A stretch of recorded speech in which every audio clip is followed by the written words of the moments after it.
Hi అండి, welcome to mesmerising food. గోంగూర ఇగురు సింపుల్గా చూపించేస్తారండి. చాలా బాగుంటుంది. నోటికి పుల్ల పుల్లగా, కొద్దిగా కారంగా, సూపర్గా ఉంటుందండి. టేస్ట్ అయితే తప్పకుండా ఈ స్టైల్లో ఒకసారి ట్రై చేయండి. ప్రాసెస్ చూసేద్దామండి. నేనైతే ఒక 2 బౌల్స్ వరకు గోంగూర తీసుకున్నానండి. ఇది 2 బౌల్స్ ఉంటుంది. ఈ గోంగూర కడిగి నీట్గా పెట్టుకోండి. అలాగే 2 ఆనియన్స్ని పొడవుగా కట్ చేసుకోండి. 4 పచ్చిమిర్చిని ఈ విధంగా చాప్ చేసుకోండి. అలాగే 2 రెమ్మల కరివేపాకు కూడా తీసుకోండి. ఇప్పుడు తాలింపు కోసం 1 టేబుల్ స్పూన్ వరకు మినప్పప్పు, 1/2 టేబుల్ స్పూన్ జీలకర్ర, 3 ఎండుమిర్చి తీసుకోండి, 1/2 టేబుల్ స్పూన్ ఆవాలు తీసుకోండి, ఒక 5-6 వెల్లుల్లి రెబ్బలను కచ్చాపచ్చాగా దంచుకొని తీసుకోండి. అలాగే 1 టేబుల్ స్పూన్ పచ్చిశనగపప్పు కూడా తీసుకొని ప్లేట్లో పెట్టుకొని పక్కన పెట్టుకోండి. కడాయి తీసుకోండి. 3 టేబుల్ స్పూన్స్ ఆయిల్ వేసుకోండి. ఆయిల్ కొద్దిగా హీట్ అవ్వాలండి. హీట్ అయిన తరువాత మీరు తాలింపు గింజల్ని యాడ్ చేసుకోండి. మీడియం ఫ్లేమ్లో పెట్టుకోండి, లేదంటే మాడిపోతాయండి.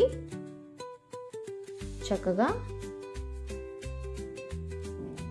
ఈ విధంగా పచ్చిమిర్చి కూడా వేసుకొని గడ్డతో కలుపుకుంటూ గోల్డెన్ కలర్ వచ్చే వరకు ఫ్రై చేసుకోండి. తాలింపు అనేది చక్కగా వేగితే చాలా టేస్టీగా ఉంటుందండి కర్రీ అనేది. కరివేపాకు కూడా వేసుకోండి, ఫ్లేవర్ చాలా బాగుంటుంది. చాలా మంచిది హెల్త్కి కూడా. మన కంటి చూపుకి కానీ, మనకి బ్లడ్ పట్టడానికి కానీ గోంగూర కర్రీ కూడా చాలా హెల్ప్ చేస్తుందండి. వారానికి ఒక్కసారైనా సరే ఇలా చేసుకొని తినండి. అలాగే ఉల్లిపాయను కూడా యాడ్ చేసుకొని మీడియం ఫ్లేమ్లో పెట్టుకొని చక్కగా ఇలా కలుపుకుంటూ ఫ్రై చేసుకోవాలండి. ఈ ఆనియన్స్ కొద్దిగా మెత్తబడాలి. మీరు మూత పెట్టుకొనైనా మగ్గించుకోవచ్చండి. ఇవి కొద్దిగా మెత్తబడిన తర్వాత మీరు మీ రుచికి సరిపడా సాల్ట్ని యాడ్ చేసుకోండి. అలాగే 1/2 టేబుల్ స్పూన్ వరకు పసుపును కూడా యాడ్ చేసుకోండి.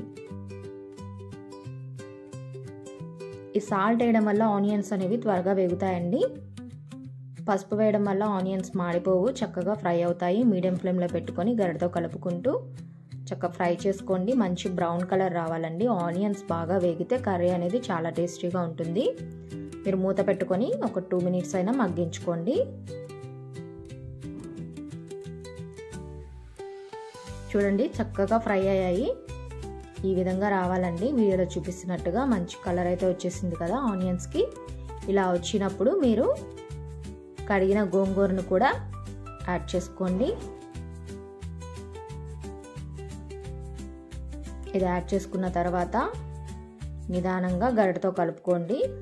మీడియం ఫ్లేమ్లోనే పెట్టుకోండి. హై ఫ్లేమ్లో అయితే ఊరికే మాడిపోతుందండి గోంగూర.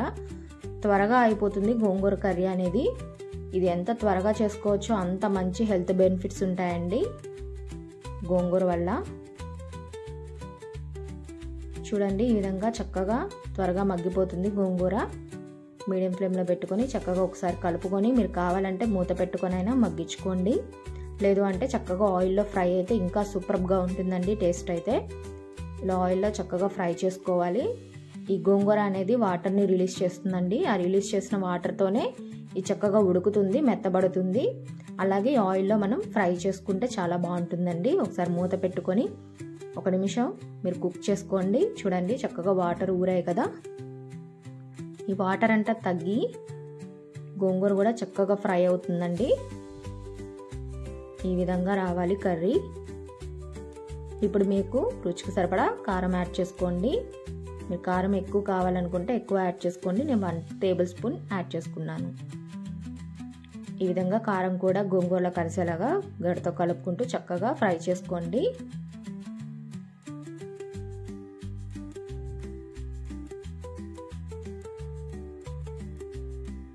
చాలా బాగుంటుందండి కర్రీ అనేది. వేడివేడి అన్నంలోకి సూపర్గా ఉంటుంది. మీరు సాల్ట్ కూడా అడ్జస్ట్ చేసుకోండి. నాకు కొంచెం సరిపోలేదండి, అందుకే యాడ్ చేసుకున్నాను. కారం కూడా కొద్దిగా వేసుకుంటున్నాను. మీరు కూడా చూసుకొని వేసుకోండి.